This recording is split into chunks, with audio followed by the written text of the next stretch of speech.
Mənsiz otların xasiyyətini öyrənmək olmaz.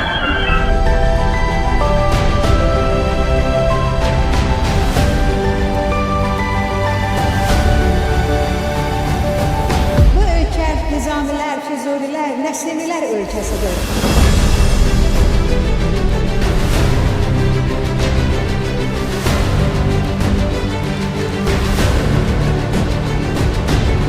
Fərid, orada elə bir dərs kitabı var ki, adam onu əlinə alan kimi dərsi əzbər bilsin.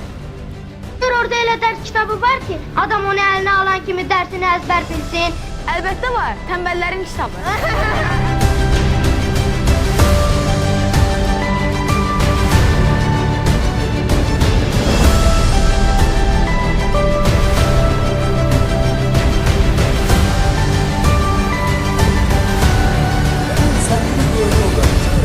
Siz olan hamısını biliyorum.